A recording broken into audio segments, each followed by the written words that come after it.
the audience was heckled on stage. She was laughed at on stage. The power brokers knew that all of the malarkey that both Fortune and Meghan were putting forward about both her brand and her life.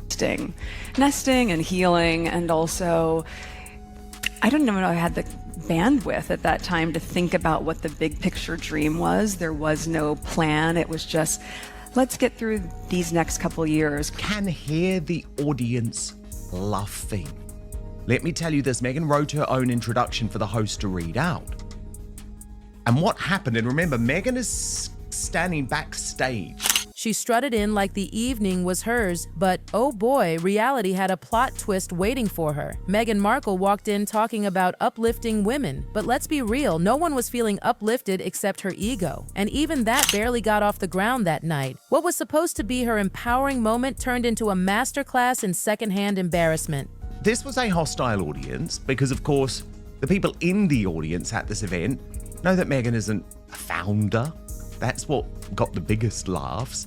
They know that she is a grifter. The Fortune Most Powerful Women's Summit in Washington, D.C. This wasn't some small local event. This was the gathering of top women making waves in power, business, and influence. A space where real accomplishments shine. But instead of Meghan shining, it became a spectacle. She got publicly humiliated right there in front of the most influential women in the room. The official footage tried to polish it up, but the truth? Oh, it was way harsher than what the cameras let you see. Backstage with the interviewer from Fortune magazine. When this intro, clearly drafted for Fortune by either Meghan herself or someone connected to her, the audience start guffawing. Backstage wasn't some calm royal prep area either. You could cut the tension with a knife. Meghan was fidgeting with her notes, pretending to be composed, but anyone with eyes could see it. Her face said it all. She was nervous. She wasn't just stepping onto a stage. She was stepping into a room full of people who weren't buying the fairy tale. Backstage with the interviewer from Fortune magazine. When this intro, clearly drafted for Fortune by either Meghan herself or someone connected to her, the audience start guffawing. They start laughing because the claims are so fantastical. And she has to listen to that before heading out on stage, knowing that she has a hostile audience because of her lies. Watch this. And honestly, the downfall started even before she opened her mouth. The introduction she'd crafted for herself, glowing, polished, dripping in self-praise, triggered murmurs of disbelief. People were actually laughing under their breath before she even appeared. I mean, how bad does it have to be for the intro to make people laugh? Duchess of Sussex has held various roles over the years. Actor, Duchess, obviously, podcaster, philanthropist, she has her own TV show, she has executive produce. Imagine walking out knowing that the room is already mocking you. That's exactly what Meghan was facing. Her whole persona as a founder and business powerhouse was about to clash with cold, hard reality. The crowd knew the truth. She wasn't some groundbreaking entrepreneur. They saw right through the carefully built image. Her brand, her show, her podcast, they weren't the empire she made them out to be.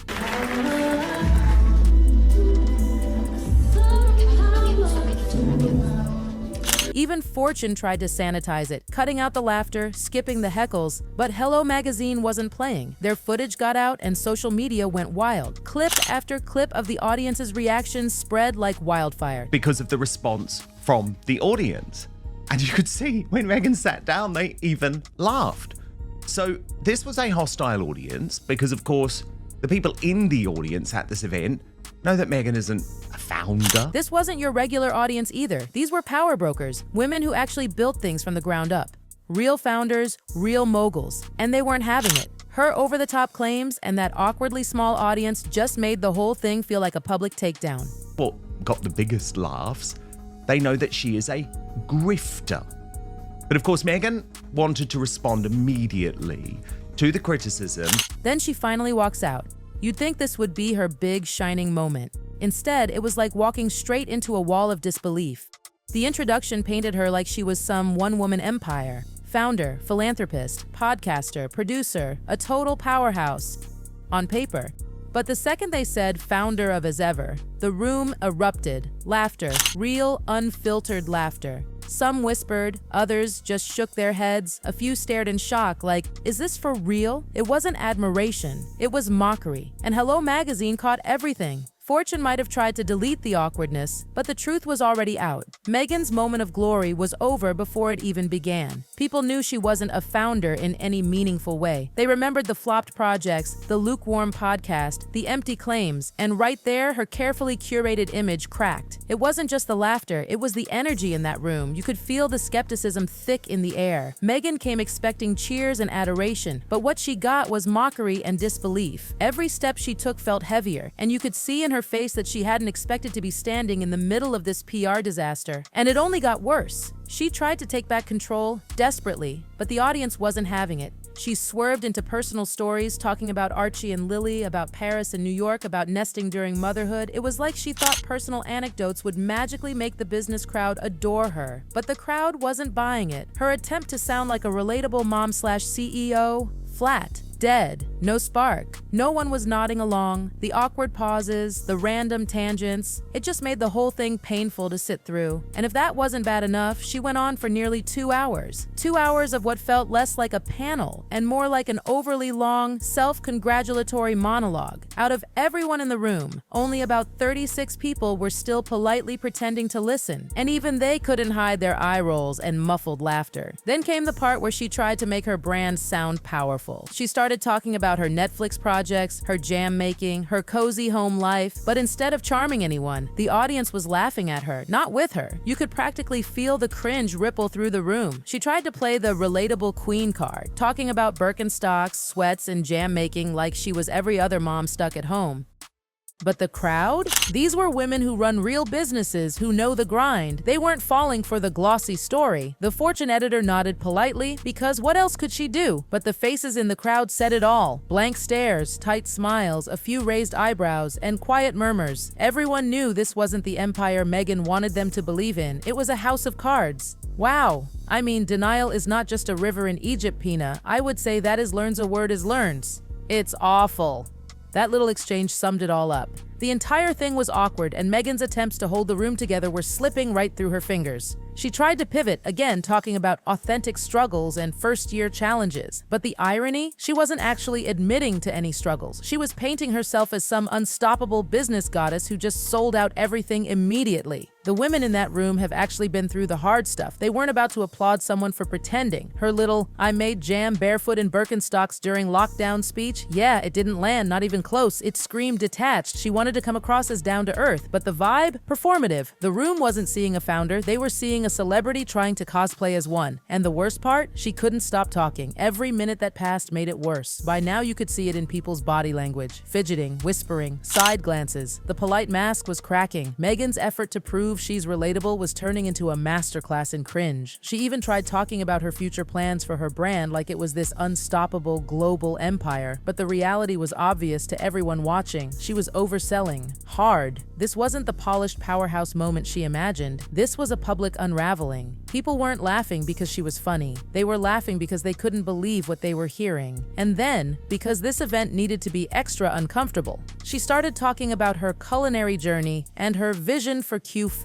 It sounded less like a real strategy and more like something pulled straight from a Pinterest board. Her charm offensive? Total backfire. She wanted to look approachable, grounded, and oh so relatable. But instead, she came across as fake, distant, and painfully out of touch. Every carefully crafted line only made the disconnect bigger. This wasn't just a minor flop, it was the kind of moment that lingers on social media forever. What's happening? Is there a series 3? The dreaded question came. Someone asked about her Netflix show, and of course, she couldn't give a straight answer. Everyone knew the show had been axed, but Meghan kept dancing around it like saying the truth would make it real. The holiday special is coming out in November, and it's a really good one. That's it. That was her big update. The audience wasn't stupid. They knew what that vague, fluffy answer meant. No future seasons, no empire, just another PR illusion cracking right in front of them. The laughter wasn't cruel. It was worse. It was the sound of disbelief. She then launched into another story about making calligraphy for celebrity weddings, a white tube sock on her hand and everything. The host tried to make it sound endearing, but the room was done.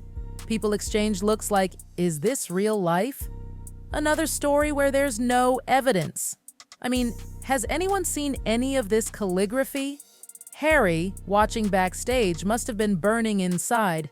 Watching your wife stumble through stories that no one is buying while the laughter builds in the room, that's not something even a royal title can save you from. She knew tougher questions were coming, and when they did, she dodged. When it came to actual leadership questions, the Fortune editor handed her the perfect opportunity to prove she was more than a polished image. "What have you learned as a CEO and founder?" they asked, and Meghan smiled. "Thank you." That was it. No deep insights, no strategy, no lessons, just a thank you. The room froze. That's the moment everyone knew. This wasn't a leader talking. This was someone clinging to a title she hadn't earned.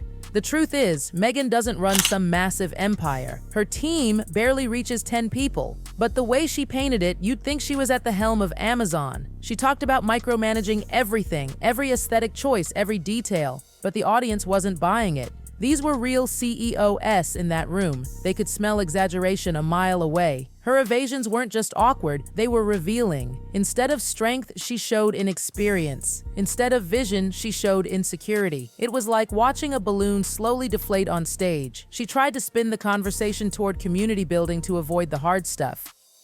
That is so key to this brand, and it's so key to how I like to show up in the world.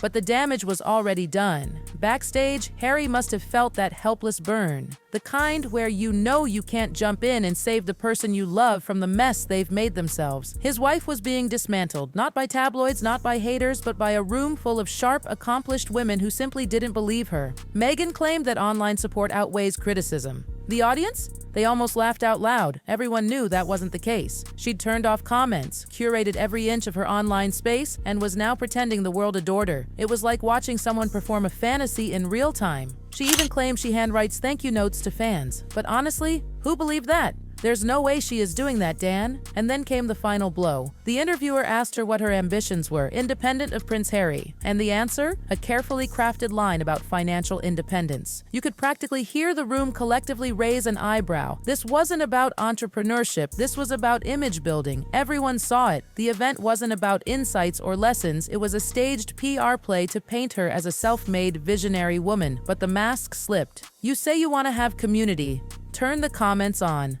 The laughter got louder. The whispers got bolder. The facade was cracked beyond repair. She gave her polished answer anyway, but it didn't land. The room was already checked out. They saw through it. Every carefully chosen word, every staged anecdote. Financial independence isn't a bad goal, but when it's wrapped in exaggerated achievements and hollow storytelling, it just feels like another performance. For Harry, this must have been brutal. He's watched her control narratives before, but here, live, with no editing, no soft lighting, no carefully chosen camera angles, she couldn't hide. And that's what made it sting. The summit was supposed to elevate her profile as a businesswoman and thought leader. Instead, it exposed inconsistencies, exaggerations, and a lack of credibility. And that's exactly what happened. The DC summit didn't crown Meghan Markle as a visionary founder. It exposed the cracks in the story she'd been trying to sell. This was supposed to be her big power moment. Instead, it became the night her carefully curated empire crumbled right in front of everyone. Harry didn't even have to say a word. His face backstage must have said it all.